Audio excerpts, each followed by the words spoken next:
Let's see. Okay, so now we get to finish momentum. Here we go. You ready? These are the things we've been talking about. Let's quickly review what we've been talking about last week.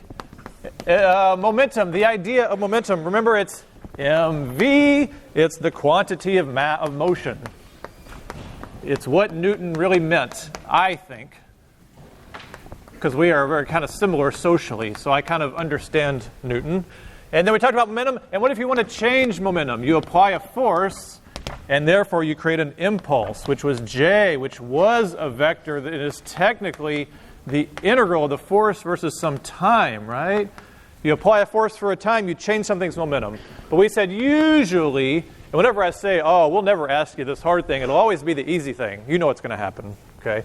Usually we'll just think about an average force over some delta t. But if the force happens to vary in time or position, you got to deal with it and do the actual integral. And this equals the change in momentum. So this is what we did at first. And sometimes it bothers people, is J literally delta P? Yes. Why do we call it J? I don't know. Okay, we have a special name for the change of momentum. And then I think on Thursday we got to conservation of momentum. We said for an isolated system that goes through some changes, delta P will be 0.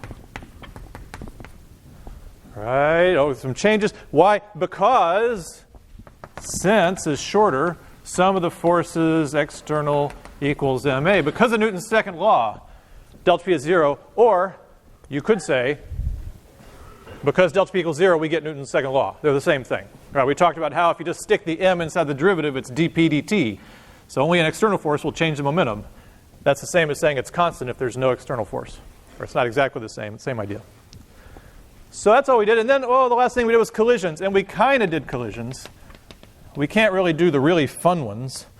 And in collision problems, you always have a before and an after. That's what momentum is good for. So you equate before and after momentum.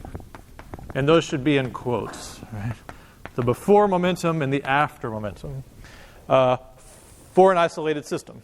Right? This is the case where it's always you have two things sliding on a frictionless surface, professor falls off the bench, yada, yada, yada, for an isolated system.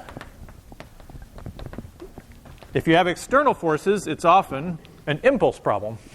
This thing is sitting on an icy surface and it's frictionless, so it's isolated, and we apply a force to it externally. That's probably an impulse problem. Two things are on an isolated, slick, frictionless surface and hit each other, and the only forces are internal. That's probably a collisions problem. That's probably a conservation problem. So that's kind of the difference. First we did these, and then we did these. Okay? And that's really what our concepts are we care about. We learned how to calculate momentum, impulse. We solve problems. Remember the vector nature. That's like the very first problem is to remind you that momentum is not a scalar. All right?